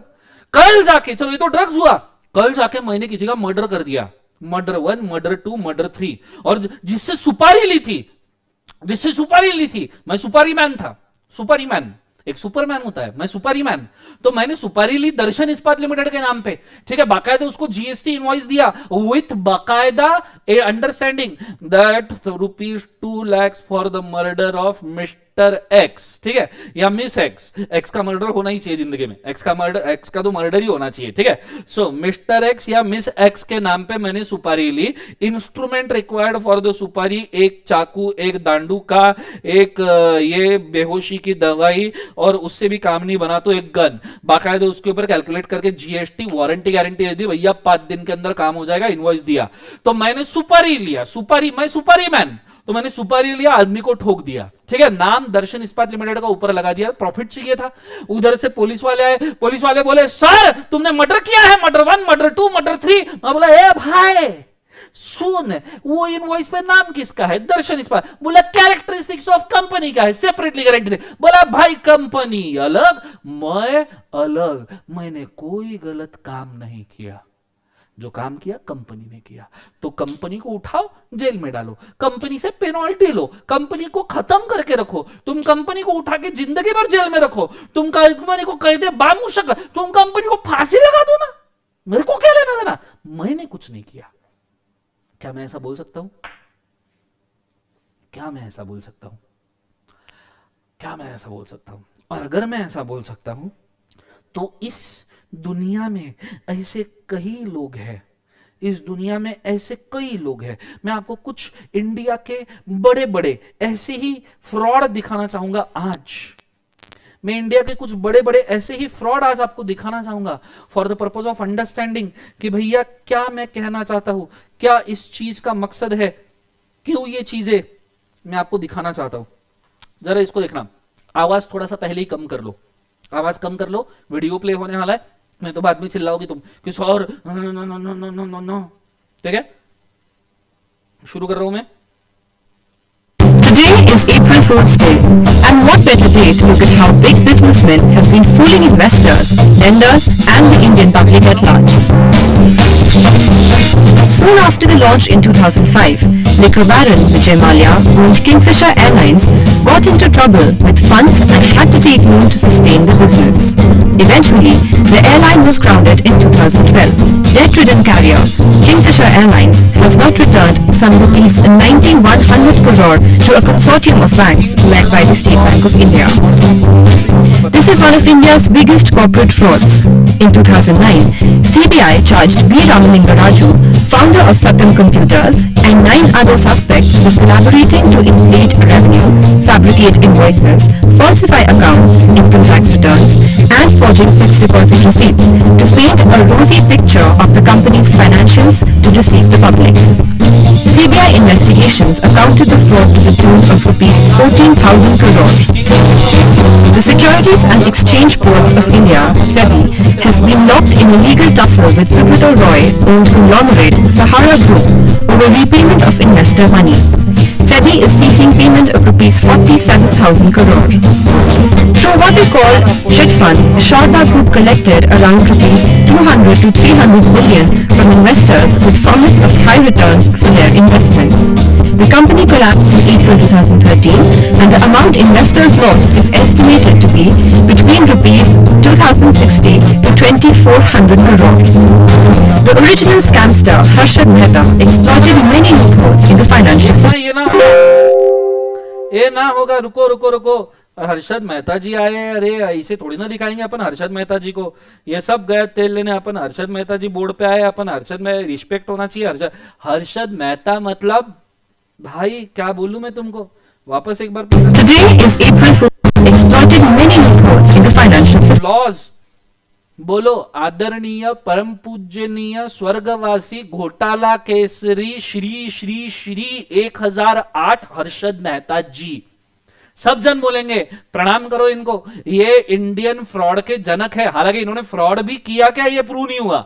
मतलब लीगल सिस्टम, ताली कभी एक हाथ से नहीं बजती बोलता ना, तो लीगल सिस्टम ने ताली मारी, हर्षद मेहता ने ताली मारी और यह आदमी ने फ्रॉड कर दिया। 1992 में 4,500 करोड़ का फ्रॉड किया था। 1992 में 4,500 करोड़, जो आज के डेट में नियरली 25 साल 30 साल के आसपास के बाद इस फ्रॉड का नियरली आज के डेट में अगर अमाउंट गिना जाए ना, इन्फ्लेशन वगैरह सब मिला के, तो कम से कम 40,000 करोड़ के आसपास का फ्रॉड है। इतनी हिम्मत किसी की नहीं थी जो हर्षद मेहता ने किया। हालांकि फ्रॉड भी नहीं था। तुमने वो स्कैम 1992 सीरीज देखना चाहिए, सोनी पिक्स के ऊपर जो आता है, मैंने देखा। और मैंने क्या देखा, और तुम अगर वो सीरीज देखोगे ना, मेरे से ये याद करके जाना, तुम अगर वो सीरीज देखोगे ना, ये सीरीज को तुम घर वालों को लेके बैठना। मेरे साथ एक बहुत अच्छी चीज हुई उस दिन दोपहर को, कुछ तो भी 2 बजे मैंने 1992 स्कैम सोनी पिक्स के ऊपर लगाया, ठीक है, और मेरे मॉम डैड मेरे साथ में आके बैठे। तुमको यकीन नहीं होगा, मेरे मॉम डैड कभी नहीं जागते। उस दिन पूरे एपिसोड 10 एपिसोड से आएगा, पूरे 10 एपिसोड खत्म करने तक के मॉम डैड जाके रात को 2:30 बजे तक के मॉम डैड भी बैठ के सीरीज देख रहे थे। तुम्हारे मॉम डैड को भी सीरीज देखने में बहुत इंटरेस्ट आएगा, क्योंकि तुम्हारे मॉम डैड उस वक्त थे 1992 में, और हर्षद मेहता तब अखबारों की सुर्खियां था, फ्रंट पेज के हेडिंग था हर्षद मेहता। तो तुम्हारे मॉम डैड तुम्हारे साथ बैठ के देखेंगे, इंटरेस्टिंगली देखेंगे। सिर्फ उनको बिठा देना, वो नहीं बोलेंगे, पहला एपिसोड में सिर्फ उनको बिठा देना, पहले और दूसरे एपिसोड में, और बोलना हर्षद मेहता का स्टोरी 1992 स्कैम का। नहीं, उन्होंने पूरे 10 एपिसोड देखे देखना। मतलब 11-12 बजे तो मेरे को ऐसा लगा था, मॉम डैड को बोला चलो बंद करते, कल देखेंगे। मॉम डैड मेरे पेरेंट्स बोले नहीं नहीं नहीं चलने दे, देखना है करके। 2:30 बजे तक के बैठ के भैया सबने सीरीज देखी है, ये जरूर करना, और तुमको भी ज्ञान आएगा हर्षद मेहता ने क्या किया था। मतलब पूरी गलती हर्षद मेहता की ये भी नहीं बोल सकते, इंडिया में उस वक्त उतने टफ लॉज भी नहीं है। हाँ, हर्षद मेहता की गलती नहीं है ये भी नहीं बोल सकते, इट डिपेंड्स। मतलब काफी सब्जेक्टिव हुआ थे। पर ये भैया आदरणीय परम पूजनीय घोटाला केसरी स्वर्गवासी श्री श्री श्री 1008 हर्षद मेहता, ये है ये इंडियन फ्रॉडस्टर के जनक है। जिन भी लोगों को इंडिया में आजकल फ्रॉड करना होता है ना, वो मंदिर जो होता है ना, घर पे छोटा सा मंदिर, उसके अंदर भगवान नहीं रखते, हर्षद मेहता की फोटो रखते, बोलते जय हर्षद मेहता स्वामी, जय हर्षद मेहता, श्रद्धा तुम बरसाओ, पैसा तुम बरसाओ, चरणों में लीन होता, जय हर्षद मेहता। समझ में आ रहा है सबका? ऐसी आरतियां चलती है भैया। हर्षद मेहता के नाम पे, ये तुमने जरूर याद रखना। तो हर्षद मेहता का स्कैम सुनो। Mehta, an Indian stockbroker, engineered the rise in the BSE stock exchange in 1992. Funds to the tune of over rupees 3,500 crores were diverted from the banking system to various stockbrokers in a series of transactions. The consequences were so serious that BSE remained closed for a month.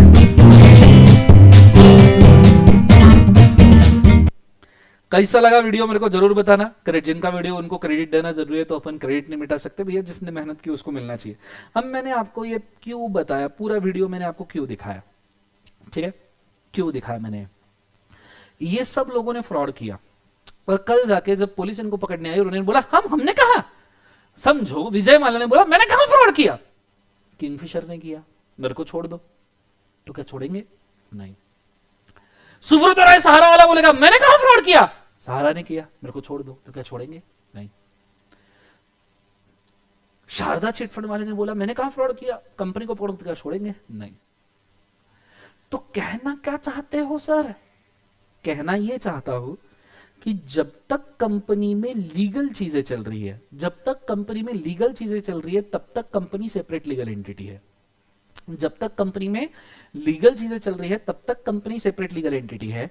जब company में कोई illegal चीज हो जाएगी या ऐसी कोई चीज हो जाएगी which is prohibited by law, तो कंपनी का सेपरेट लीगल एंटिटी वाला कैरेक्टर खत्म हो जाएगा और ऐसे केस में हम पर्दा उठाएंगे कंपनी का और देखेंगे कि company is not a separate legal entity और देखेंगे कि कंपनी ने फ्रॉड किसने किया है, ऐसा कौन है कंपनी के अंदर जिसने फ्रॉड किया है, और उस पर्सन को रिस्पॉन्सिबल रखेंगे।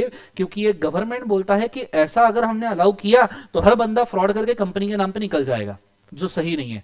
तो पर्दा उठाओ और देखो, पर्दा है पर्दा, पर्दे के पीछे देखो कि भैया कौन सा बंदा इन्वॉल्व है इस फ्रॉड के अंदर। सो अगर कंपनी के नाम पे कोई भी बंदा कल लूटमारी करता है, चोरी डकैती करता है, कुछ भी करता है, चोरी डकैती करेगा, लूटमारी करेगा, तो हम कंपनी को ब्लेम नहीं करेंगे, हम बंदे को ब्लेम करेंगे। पर बंदा कब दिखेगा? जब कंपनी नाम का आर्टिफिशियल पर्दा आप उठा के देखोगे। तो कहना क्या चाहते हो सर? कहना मैं कुछ 5 पॉइंट चाहता हूं बच्चों, कहना मैं आपको 5 पॉइंट चाहता हूं, बड़े अच्छे से ध्यान देना, कमेंट रोक के रखना, बड़े अच्छे से ध्यान देना। मैं आपको कुछ 5 पॉइंट बोलना चाहता हूं, यही पॉइंट तुमको एग्जाम में भी लिखने हैं। सेम तुमको अगर किसी ने पूछा लिफ्टिंग ऑफ कॉर्पोरेट वेल्थ क्या है, यही 5 पॉइंट उठा के एग्जाम में लिखने हैं। कौन से 5 point? Company is a veil, it is a artificial judicial person, पहला। Board of director act behind the company, company is a veil, veil मतलब पर्दा है, कंपनी सिर्फ आर्टिफिशियल पर्दा है। इस वेल वर्ड के और भी नाम होते हैं, वो भी मैं बताऊंगा, लेकिन company is a veil, it is artificial judicial person. Board of director act behind the company, board of director company के पीछे काम करते हैं। तीसरा, if board of director executes fraud behind the company, board of director ने अगर company के पीछे फ्रॉड कर दिया, then the question is who is responsible? क्या कंपनी रिस्पॉन्सिबल है? क्या बोर्ड ऑफ डायरेक्टर रिस्पॉन्सिबल है? यह सवाल पूछा जाएगा। In such a case veil of the company shall be lifted to find the culprit, company का पर्दा उठा के देखो कि कौन कल्प्रिट है और उसको मारो पीटो। और इसी कंसेप्ट को कहा जाता है लिफ्टिंग ऑफ कॉर्पोरेट वेल। आपको लिफ्टिंग ऑफ कॉर्पोरेट वेल के ऊपर सवाल पूछा, ये 5 पॉइंट आनी चाहिए। कंपनी पर्दा है, कंपनी के पीछे बोर्ड ऑफ डायरेक्टर्स होते हैं, बोर्ड ऑफ डायरेक्टर्स ने कभी कोई कांड पेल दिया तो भैया पर्दा उठाओ, बोर्ड ऑफ डायरेक्टर्स को पीनलाइज करो। बस इसी कंसेप्ट को कहा जाता है lifting of corporate wealth. 5 point याद करने हैं। पर 5 पॉइंट याद कैसे होंगे? नदी का बहाव बहुत लंबा है, बोट क्रिएट करना पड़ेगा। अगर नदी से गुजरना है तो तैर के तो गुजर नहीं सकते, तो नदी का बहाव चल रहा है, लंबा है। 5 पॉइंट याद करने कैसे? तो भैया हम आते हैं इसके मेन कंसेप्ट के ऊपर, ठीक है। तुमको एक जबरदस्त चीज, वो गाना सुना है तुमने कभी? पर्दा है पर्दा, पर्दा है पर्दा, उस गाने के ऊपर अपने 5 पॉइंट याद कर लेंगे अच्छे से। सिर्फ तुमने ध्यान देना जिंदगी के अंदर। तुमको पहले गाना दिखा दो, जिनको गाना नहीं पता, क्योंकि गाने के ऊपर पॉइंट डिपेंड है, तो पहले तुमको गाना दिखाना पड़ेगा। तो भैया ऋषि कपूर को अपन लेके आए हैं अमर अकबर एंथनी मूवी से। इसका एक छोटा सा 2 मिनट का वीडियो देख लो, मतलब एक म्यूजिक समझ में आ जाएगा। म्यूजिक समझ में आए, 5 पॉइंट में आपको याद करवा दूंगा। क्लियर है? टेंशन लेने की जरूरत नहीं है, सिर्फ देखो अच्छे तरीके से, कुछ कमेंट नहीं करना, सब याद करने के बाद करना है, ठीक है।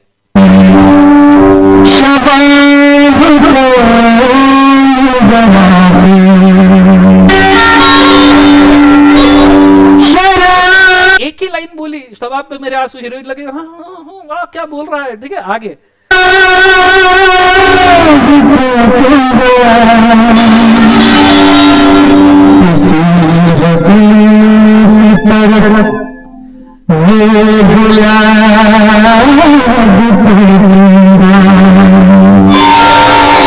होल्ड होल्ड, ओवर एक्टिंग देख रहे हो जिंदगी के अंदर, ये देखो ये देखो,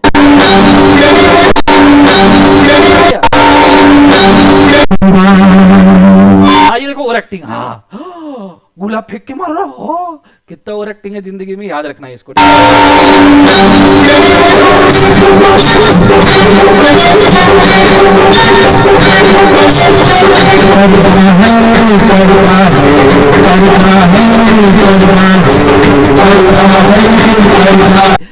late me introduce to the one woman. मैं आपको बोलता हूँ इसका कैरेक्टर ना, मतलब ये वुमन ऐसी नहीं होगी, पर इसका कैरेक्टर दुनिया के सबसे केयरलेस माँ का कैरेक्टर है। आप किसी भी मूवी में देखना, इसी औरत के, पुरानी कोई भी मूवी उठा के देखना, ये अगर माँ है तो इसके बच्चों के साथ कुछ ना कुछ बुरा ही होता है, हमेशा कंफर्म बुरा होता है। मैं जिस भी मूवी में इसको देख लिया, मूवी के स्टार्टिंग में दिख गई, मेरे को पक्का पता चल जाता है कि इसके बच्चे के साथ कुछ होने वाला है, इसके बच्चे गुम जाते हैं, निपट जाते हैं, किडनैप हो जाते हैं, सबसे केयरलेस दुनिया की है, ऐसा वाला सिचुएशन है इसका। और वो उसमें, इसमें तो उनका कैरेक्टर अंधा दिखा है, एज अ औरत कमेंट नहीं कर रहा, पर कैरेक्टर बिल्टअप, ये एज अ कैरेक्टर बिल्टअप में कुछ तो भी हो ही जाता, कुछ तो भी बुरा ही हो जाता है इनके साथ में, कभी भी देखना मूव पूरा।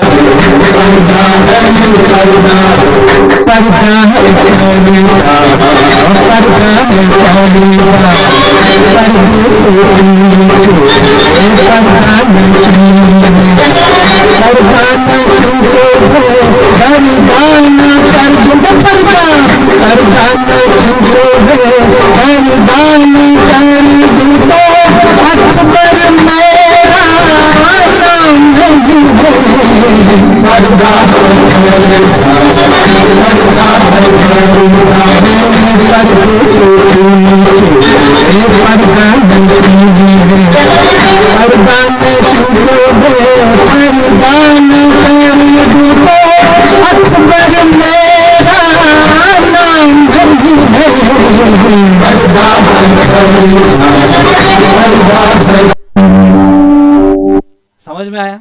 सो गाने के बोल क्या है? गाने के बोल भैया, कवि कुछ इस तरीके से कहता है, कवि कुछ इस तरीके से कहता है, पर्दा है पर्दा, पर्दे के पीछे पर्दा नशी है, पर्दा नशी को बेपर्दा न कर दूं तो अकबर मेरा नाम नहीं है। ये गाना है। अब देखो हम इसके कैसे कैरेक्टर याद करेंगे अच्छे तरीके से। जो 5 पॉइंट है ना, ताकत से याद होने चाहिए, ताकत से याद होने चाहिए। लिफ्टिंग ऑफ कॉर्पोरेट वेल के, अरे छोड़ो, हाँ ये 5 कैरेक्टर। पहला कैरेक्टर क्या है? Company is a veil artificial judicial person incorporated by human. तो इससे सिमिलर कैरेक्टर पहला लाइन गाने का, कंपनी है पर्दा, board of director act behind the company. Point number 2, company के पीछे board of director executes a fraud, fraud किया है, लोचा किया है, लोचा किया है। In such a case lift the corporate veil, company को फिर बेपर्दा है करना तो लिफ्टिंग ऑफ कॉर्पोरेट वेल ही सही है। गाओ मेरे साथ, कंपनी है पर्दा, कंपनी के पीछे लोचा किया है, कंपनी को फिर बेपर्दा है करना तो लिफ्टिंग ऑफ कॉर्पोरेट वेल ही सही है। कंपनी है पर्दा, कंपनी के पीछे लोचा किया है, कंपनी को फिर बेपर्दा है करना तो lifting of corporate veil. 5 point. Company है पर्दा, company is a veil artificial judicial person incorporated by human. Company के पीछे behind the company board of director act, लोचा किया है, board of director execute fraud, then who is responsible, company और board of director. In such a case lift the corporate veil of company, company को बेपर्दा करना है and identify the culprit, the process is called as lifting of corporate veil. 5 sentence, गाने के 5 बोल 5 point याद कर लेना। बोट है पर ये बोट है, हाँ ये याद रखना। चलो एक साथ मेरे साथ में गाना गाएंगे सब जन, रेडी 1 2 3, और गाने के साथ पॉइंट भी बोलो। कंपनी है पर्दा, company is a veil artificial judicial person incorporated by human. Company के पीछे, कंपनी के पीछे, behind the company board of director acts for the company. लोचा किया है, if board of director executed a fraud, लोचा किया है if board of director executed a fraud, then who is responsible, company और बोर्ड ऑफ डायरेक्टर्स। कंपनी को फिर बेपर्दा है करना तो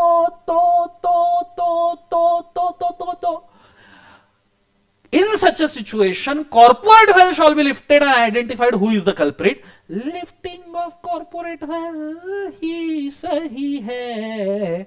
This concept is called as lifting of corporate wealth. Concept समझ में आ रहा है सबको? हाँ है ना? आइडिया क्लियर है मैं क्या कह रहा हूं?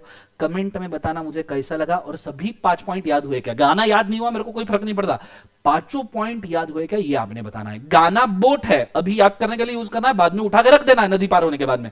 तो बताना कैसा हुआ, और ये 5 पॉइंट तुम लिख के रखो लिफ्टिंग ऑफ कॉर्पोरेट वेल्थ के। पसंद आए तो लाइक ठोकिए, लोगों से शेयर कीजिए, वीडियो निकालिए, इंस्टाग्राम पे डाल, कुछ भी कीजिए, मेरे को क्या टेंशन है, पर इसको याद होना जरूरी है। Go for it fast.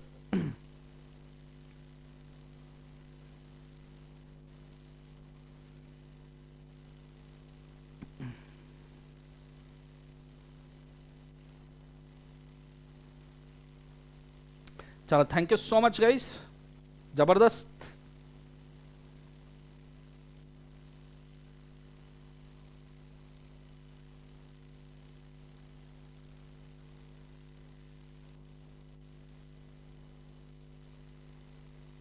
ये 5 पॉइंट लिख लेने हैं आपने, फटाफट लिख लेने हैं। हाँ thank you so much guys.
चलो thank you so much guys.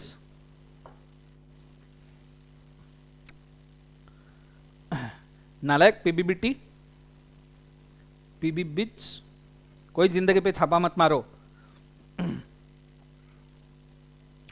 लिख लिया सबने?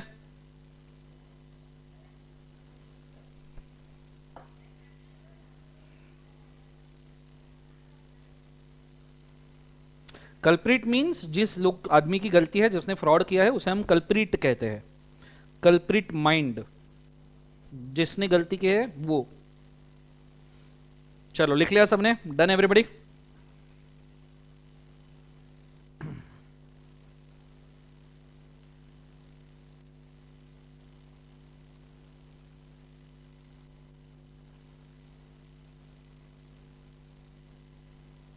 Thank you so much.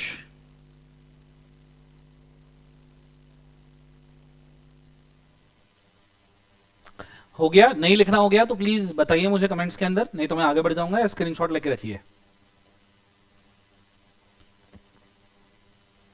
या स्क्रीनशॉट लेके रखिए फटाफट फटाफट।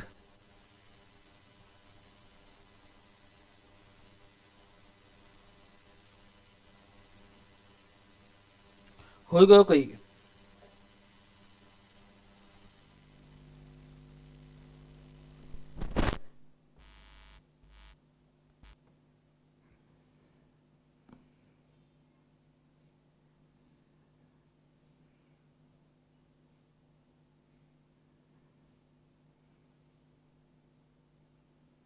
हाँ आराम से लिखिए।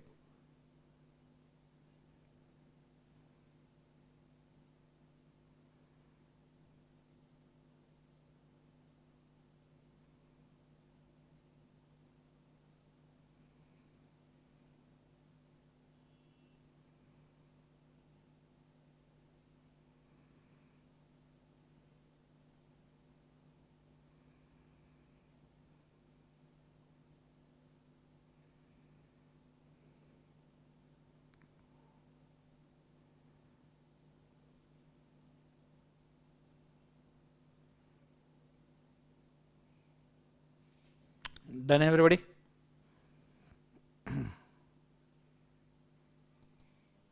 हो गया? ओके, चलो बहुत बढ़िया। सो यहाँ पे 5 पॉइंट्स हमारे पर्दा है पर्दा याद हो चुके हैं। मुझे एक बार फटाफट फटाफट आंसर देना, ठीक है? पांचों पॉइंट क्या है? तो सबसे पहला, कंपनी है पर्दा। Company is a veil artificial person created by human. Company के पीछे board of directors are acting behind the company, working behind the company. लोचा किया है, a board of directors executed any fraud और इलीगल एक्टिविटी। कंपनी को बेपर्दा करना है तो then identify such a culprit and penalise him, not a company. Clear है? The concept is called as lifting of corporate wealth. सही है, ठीक है? पसंद आया तो सबसे शेयर करना, सबको बताना भी कि इस तरीके से भी ये याद किया जा सकता है। अब लिफ्टिंग ऑफ कॉर्पोरेट वेल्थ के अंदर मुझे थोड़ा सा आगे बढ़ना पड़ेगा और आपको बताना पड़ेगा कि लिफ्टिंग ऑफ कॉर्पोरेट वेल्थ क्या है। सो अगर कंपनी कोई पर्दा है तो ऐसे सिचुएशन में हमने पर्दा उठाना चाहिए और देखना चाहिए कि कल्प्रिट कौन है। अंदर कोई बोर्ड ऑफ डायरेक्टर, कोई शेयर होल्डर कल्प्रिट है, कोई चोर डाकू है। अगर कंपनी पर्दा है सत्यम का तो तुमको ये पर्दा हटा के देखना होगा, क्योंकि अगर ये पर्दा नहीं हटाओगे तो पता ही नहीं चलेगा कि रामालिंगा जो राजू कल्प्रिट है या नहीं है। सो पर्दा उठा के देखना पड़ेगा कि there is a Ramalinga Raju who is a culprit. अगर पर्दा है भैया सहारा का तो आपको देखना पड़ेगा पर्दा हटा के कि भैया इसके पीछे आपका सुब्रतो रॉय सहारा कल्प्रिट है। कंसेप्ट समझ में आ रहा है सबको? हाँ ना? अगर आपको पर्दा है किंगफिशर का तो पर्दा हटा के देखना पड़ेगा कि इसके पीछे विजय माल्या ये कल्प्रिट है। कंसेप्ट समझ में आ रहा है सबको? हाँ ना? ये चीज आपको याद रहनी चाहिए। क्लियर कंसेप्ट सबको? हाँ ना? अब हम स्टार्ट करने वाले हैं एक नए सीरीज से ऑफ केस लॉज, जो है लिफ्टिंग ऑफ कॉर्पोरेट वेल्थ के केस लॉज। ठीक है? तो एक 2 मिनट का मैं आपको 1 मिनट का ब्रेक देता हूं। अभी तक जो हमने पढ़ा लिफ्टिंग ऑफ कॉर्पोरेट वेल्थ का या उसके पहले कैरेक्टरिस्टिक्स और केस लॉज का, तो एक बार रिवाइज कर लीजिए, बिकॉज अभी 7-8 केस लॉज दन दन दन दन दन दन करके आने वाले, 6-7 केस लॉज एक साथ आने वाले। तो अभी तक के हमने जो पढ़ा उसको एक बार प्लीज रिवाइज कर लीजिए। गो फॉर इट फास्ट।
चलो डन, स्टार्ट करते हैं कॉन्सेंट्रेट करना अच्छे तरीके से। और अब मैं सबसे पहली केस लॉ तुम्हारे सामने पुट करने जा रहा हूं, लिफ्टिंग ऑफ कॉर्पोरेट वेल्थ का। मतलब ये सब वो केसेस है जिसके अंदर कंपनी का पर्दा हटा के देखना जरूरी होता है और कंपनी का पर्दा हटा के देखा जाता है।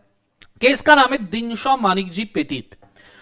सर तुमने तो बोला था कि हर केस लॉ में पेटिशनर वर्सेस डिफेंडेंट रहता है, एक्स वर्सेस यू, और तुमने तो केस लॉ रीड करना सिखाया, यहां तो सिर्फ एक ही नाम है। बेटा नॉर्मली अगर सिंगल नाम वाले केस लॉ आते हैं, सिंगल नाम वाले केस लॉ आते हैं, तो हमेशा याद रखना ये केस लॉ गवर्नमेंट या डिपार्टमेंट के खिलाफ है। ठीक है? अब हर बार ऐसा थोड़ी ना लिखेंगे कि भैया Dinshaw Maneckji Petit versus ministry of corporate affairs, Dinshaw Maneckji Petit versus Juggilal versus ministry of corporate affairs, Darshan Khare versus ministry. कितने बार मिनिस्ट्री ऑफ कॉर्पोरेट अफेयर्स लिखेंगे, कितने बार डिपार्टमेंट और गवर्नमेंट लिखेंगे? तो अगर कभी सिंगल नाम वाला केस लॉ आता है तो डिपार्टमेंट या गवर्नमेंट के खिलाफ होता है।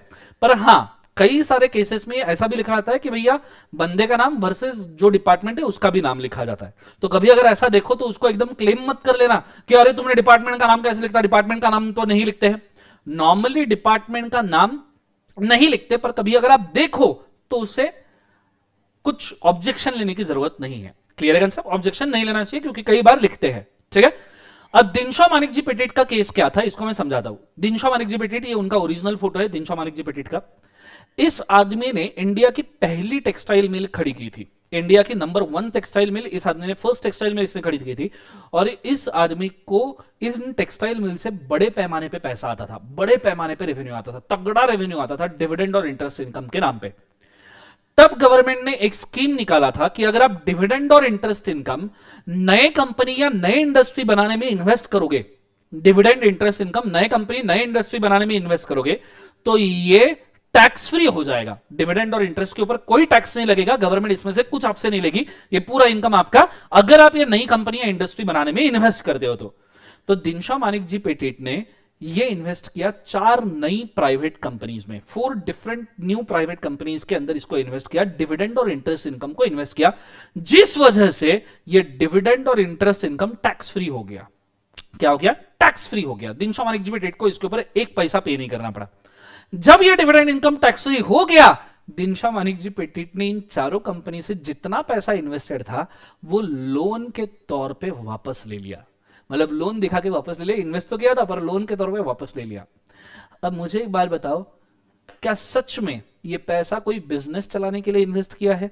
क्या सच में ये पैसा कोई नई कंपनी बनाने के लिए इन्वेस्ट किया है? या ये पैसा अगर लोन लेके दिनशा मानिक जी पेटेट इसको वापस ले रहे हैं तो क्या ये पैसा बिजनेस के लिए इन्वेस्ट किया है या सिर्फ टैक्स बचाने के लिए इन्वेस्ट किया है, टैक्स अवॉइड करने के लिए इन्वेस्ट किया है? मुझे आंसर में बताइए फटाफट। क्या ये टैक्स अवॉइड करने के लिए इन्वेस्ट किया है या इन्वेस्ट करने के लिए इन्वेस्ट किया है, बिजनेस के लिए इन्वेस्ट किया है? फटाफट बताइए सब जन, मुझे फटाफट फटाफट बताइए किस बात के लिए इन्वेस्ट किया है? ये टैक्स अवॉइड करने के लिए इन्वेस्ट किया है, ऑब्वियस सी बात है। अब अगर ये सिर्फ 4 कंपनी नाम के लिए बनी है, सिर्फ टैक्स अवॉइडेंस के लिए, तो ये 4 कंपनी तो पर्दा है, ये तो सिर्फ पर्दा बनाया गया है टैक्स अवॉइड करने के लिए। तो आपको ये चारों कंपनीज का पर्दा उठा के देखना पड़ेगा और पीछे देखना पड़ेगा दिनशा मानिक जी पेटेट ने फ्रॉड किया है, टैक्स अवॉइड किया है। तो ये पर्दा उठाओ, दिनशा मानिक जी पेटेट कल्प्रिट दिखेंगे, उनको जेल में डालो। कंपनी है पर्दा, कंपनी के पीछे लोचा किया है, कंपनी को फिर बेपर्दा है करना। क्यों करना है? क्योंकि दिनशा मानिक जी पेटेट पकड़े जाए। तो इसको लिफ्टिंग ऑफ कॉर्पोरेट वेल्थ कहते हैं। ये है दिनशा मानिक जी पेटेट केस। सेम ऐसा एक और केस लॉ था, जुग्गीलाल वर्सेस सीआईटी। और यहां देखो डिपार्टमेंट का नाम लिखा गया है, तो मैं यहां एक और केस का नाम लिख के रखू, जुग्गी जुग्गी जुग्गी जुग्गीलाल वर्सेस सीआईटी। मुझे एक इसका जवाब देना कि आपको ये समझ में आ रहा है या नहीं आ रहा है, या सिर्फ मैं खुद से बातें करते जा रहा हूं। ठीक है, ये भी केस लिख के रखना, 2 केस का नाम लिखना और नीचे डायग्राम ड्रॉ करके रखो। जुग्गीलाल सीआईटी सिमिलर केस था, सब किसी दूसरे बिजनेस से इनकम था। तो ये ड्रॉ करके रखो फटाफट, और समझ में आ रहा है क्या प्लीज बताना मुझे, गो for it fast.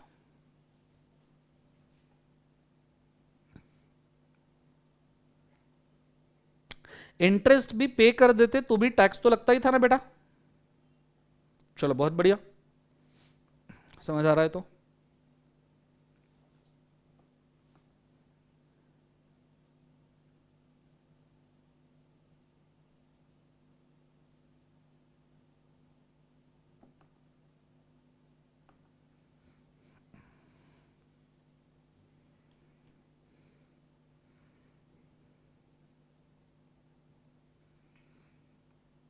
Juggilal versus CIT भी लिख के रखना।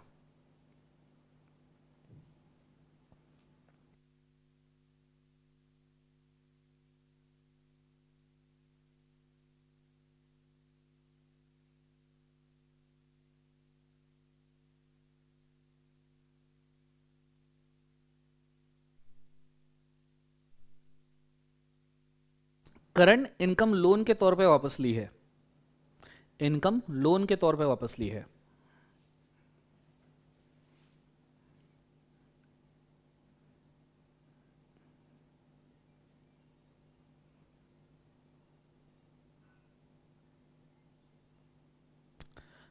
Done everybody?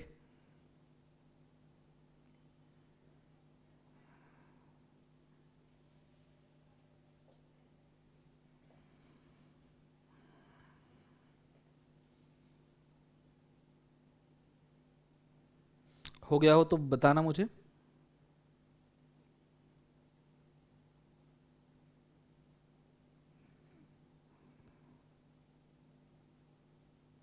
केस लॉ में दोनों नाम लिखना है बेटा। शरडन। तो यहां एक केस हो गया अपना दिनशॉ मानिक जी पेटिट, साथ में एक सिमिलर केस है जुग्गीलाल वर्सेस सीआईटी। आप केस लॉ के टेबल में जाके इनको कोट कर सकते हो, ठीक है। डिसीजन में आपको बताऊंगा, टेंशन लेने की जरूरत नहीं, डिसीजन में बताऊंगा,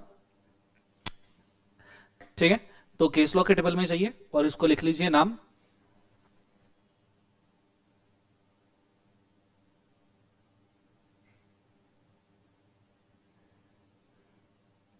ठीक है, दोनों केसेस के नाम लिखना हमारे केस लॉ के टेबल में, Juggilal versus CIT and Dinshaw Maneck ji Petit. और ये वाला जो डिसीजन है लिखना, ये वाला डिसीजन कोट करना है आपको।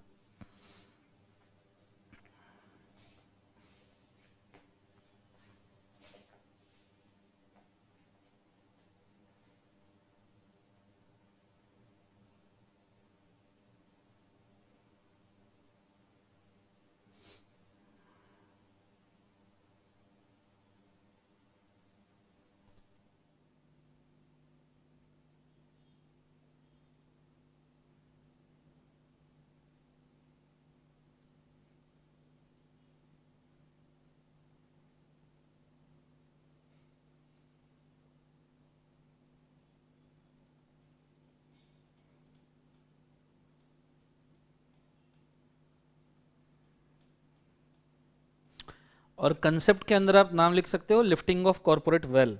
कंसेप्ट का नाम है lifting of corporate well.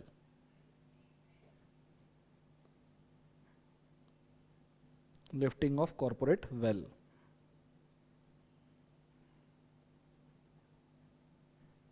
Full stop.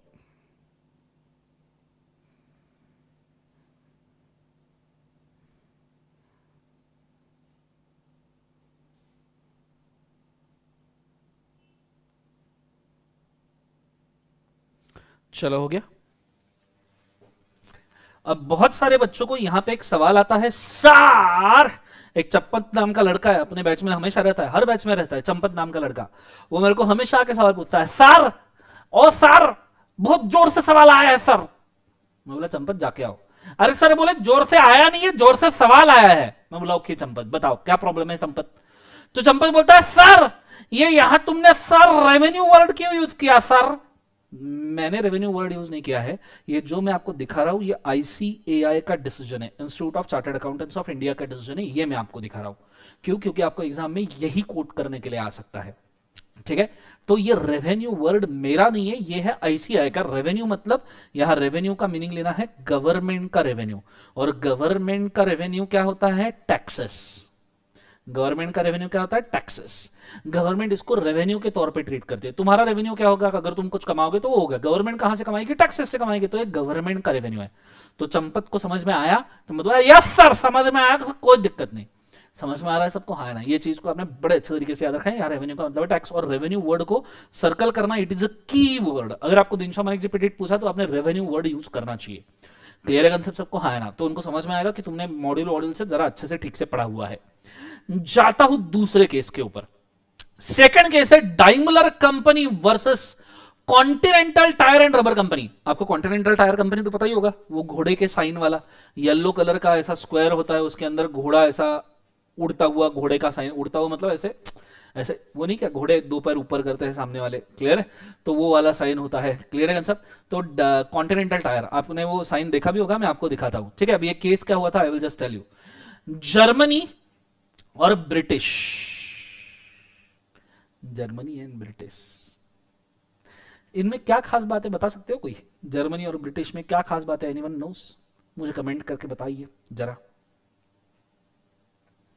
फटाफट बताइए कमेंट करके, जर्मनी और ब्रिटिश में क्या खास बात है? Anyone can tell me?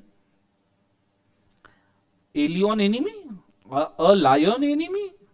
Okay, Germany and British ये वर्ल्ड वॉर 1-2 के टाइम पे अपोजिट पार्टी थे।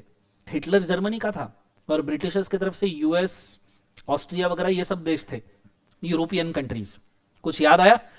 तो अलायन, ये एनिमी कंट्रीज थे। अब वो एलियन एनिमी मत लाना, एलियन एनिमी बोले, एलियन एनिमी नहीं रहता कोई, आपने तो कॉन्ट्रैक्ट में वही पढ़ा होगा ना, एलियन एनिमी। एलियन एनिमी नाम की चीज नहीं रहती। एलियन एनिमी क्या मंगल ग्रह से बुलाया कोई एलियन एनिमी बनाने के लिए? अलायन एनिमी टर्म होता है। कौन सा enemy? अलायन enemy. Alliance, अलायन enemy, total enemy, ये तीन स्टांस होते हैं। अलायंस मतलब हम इस देश से कोई वॉर नहीं करेंगे।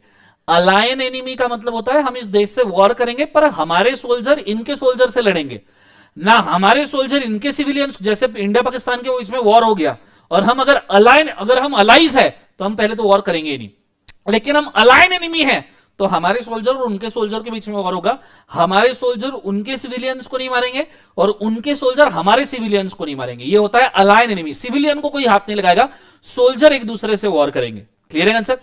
और तीसरा होता है टोटल एनिमी। टोटल एनिमीज हमारे सोल्जर आप में के आपके कंट्री के किसी को भी मार सकते हैं, सिविलियन हो या सोल्जर हो। आपके सोल्जर हमारे कंट्री किसी को भी मार सकते हो, सिविलियन हो या सोल्जर हो।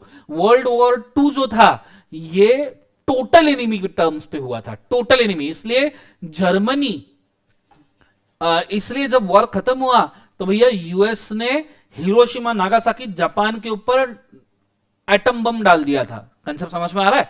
हिरोशिमा नागासाकी, वहां सिविलियंस भी मारे गए थे। तो ये टोटल एनिमी वॉर था। कंसेप्ट, ये सिविलियंस को ही मारते थे और कितने सारे लोगों को तो हिटलर ने गैस चेंबर में जला जला के मार दिया था। गैस चेंबर वो जो सच थ्रेटनिंग स्टेट कि कोई जलाने की जरूरत नहीं, कोई इसकी दफनाने की जरूरत नहीं, 100-200 लोगों को उसके अंदर भर देता था हिटलर एंड सब गायब। गायब मतलब टोटल गायब, उसको एक एटम भी किसी का बचेगा नहीं, किसी का कोई बॉडी पार्ट भी नहीं दिखेगा, ऐसा सिस्टम उसने निकाला था। दनादन लोग भर के कंसंट्रेशन कैंप में उसको खत्म कर रहा। तो उस वक्त जर्मनी में वर्ल्ड वॉर टू के टाइम पे जर्मनी में कंपनी था डैमलर कंपनी, और इधर कॉन्टिनेंटल टायर कंपनी था। ये देखो ये घोड़ा, ठीक है, जो दो पैर ऊपर करके, कॉन्टिनेंटल टायर आपने कई बार लोगो भी देखा होगा। ये ब्रिटिश में था, पर डैमलर कंपनी कॉन्टिनेंटल टायर का होल्डिंग कंपनी था और वॉर हो गया। अब कॉन्टिनेंटल टायर को खुद का प्रॉफिट जो है वो डैमलर कंपनी को देना था क्योंकि ये होल्डिंग कंपनी है। अब प्रॉफिट किसको देते हो? शेयर होल्डर को। तो होल्डिंग कंपनी को प्रॉफिट देना था। जब ये प्रॉफिट देने निकले ब्रिटिशर्स ने मना कर दिया। क्यों? ब्रिटिशर्स बोले कि हम जब आपका पर्दा उठा के देखें तो हमको अलाइन एनिमी दिखता है। तो यहां कॉन्टिनेंटल टायर का पर्दा उठा के देखा गया तो अलाइन एनिमी देखा गया, और अलाइन एनिमी को वॉर के ड्यूरेशन में, कॉन्ट्रैक्ट में पढ़ा है आपने, अलाइन एनिमी को वॉर के ड्यूरेशन में हम कोई कॉन्ट्रैक्ट नहीं करते तो प्रॉफिट देने का तो सवाल ही पैदा नहीं होता। क्लियर है कंसेप्ट? तो हम अलाइन एनिमी आइडिया, अगर पीछे वाला बंदा अलाइन एनिमी है तो हम पर्दा उठा के देखेंगे कि अलाइन एनिमी है या नहीं है। कल ऐसा हो सकता है पाकिस्तान का कोई पर्सन, पाकिस्तान के सभी ऐसे होते हैं ऐसा जरूरी नहीं है, पर पाकिस्तान के ऐसे कुछ लोग हो सकते हैं जो इंडिया में कंपनी खोले और उसके थ्रू कुछ टेररिस्ट एक्टिविटीज को बढ़ावा दे। क्लियर है? ऐसा हो सकता है। तो ऐसे केस में हमको उस कंपनी का पर्दा उठा के देखना पड़ेगा कि वो ओन पाकिस्तान के पर्सन ने किया है। ये हमारे साथ भी हो सकता है नेक्स्ट केस हमारा ही आ जाए, इंडिया और पाकिस्तान के किसी बंदे का। It's quite possible. तो इससे भी हम अलाइन एनिमी ढूंढते हैं। The German company incorporated a company London selling for its tires. The German company held entire share capital of London company. During the World War, German company commenced an action of recovery of trade. Recovery of trade मतलब profit लेने का action किया गया। यहाँ lifting of corporate wealth करना पड़ेगा और आपको प्रॉफिट नहीं दिया जाएगा। क्लियर है? तो मैं चाहूंगा केस का नाम लिख रखो, साथ में डिसीजन भी लिख के रखो। गो फॉर इट फास्ट।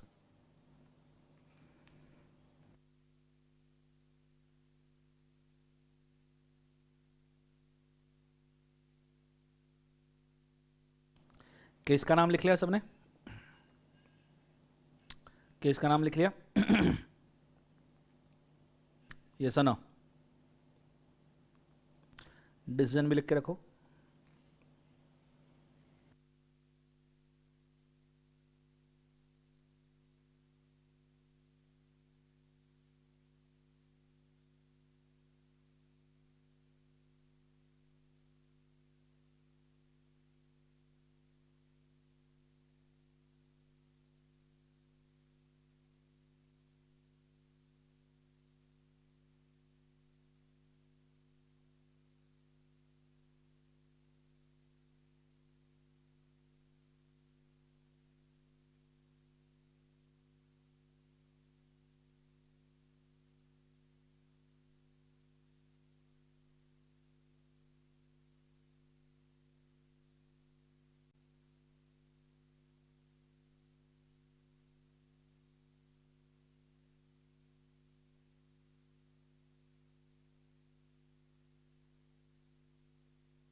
डिसीजन हो गया सबका लिखना?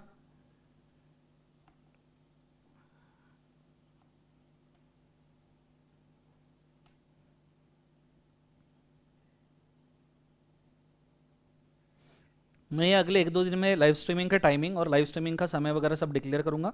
एक लेक्चर इसके लिए सेपरेटली आएगा कि किस तरीके से हमको करना है। चलो डन।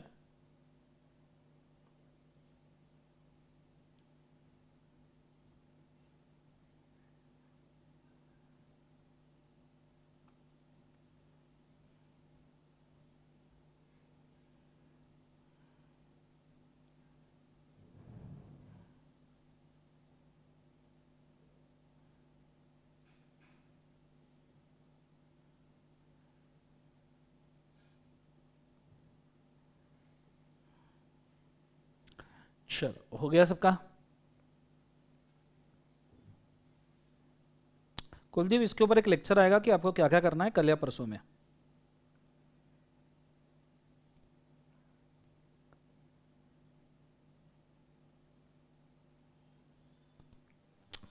चलो हो गया, डिसीजन लिख लिया।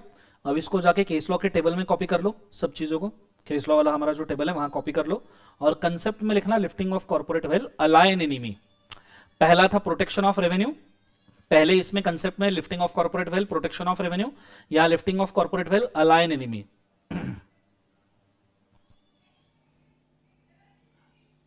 कंसेप्ट में lifting of corporate wealth protection of revenue या lifting of corporate wealth alien enemy.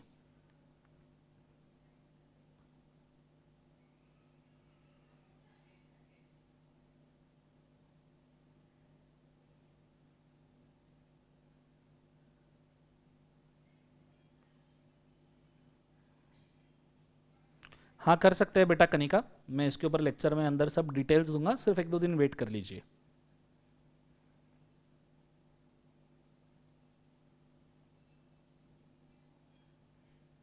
चलो डन।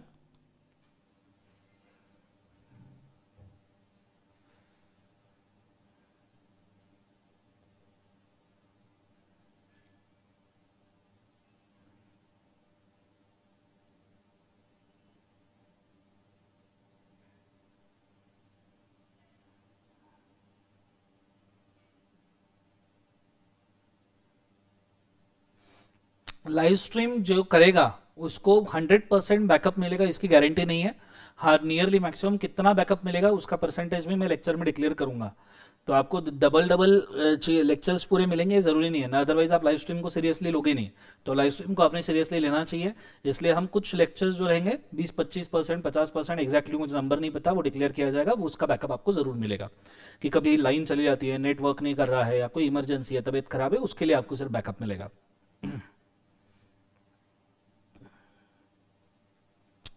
चलो लिख लिया सबने?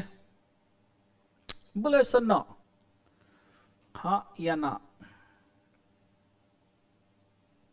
ओके सो यहाँ लिफ्टिंग ऑफ कॉर्पोरेट वेल्थ के 2 केसेस हमने देख लिए। पहला था protection of revenue Dinshaw Maneck जपटित, और दूसरा केस लॉ था दैट इज रिगार्डिंग कौन सा?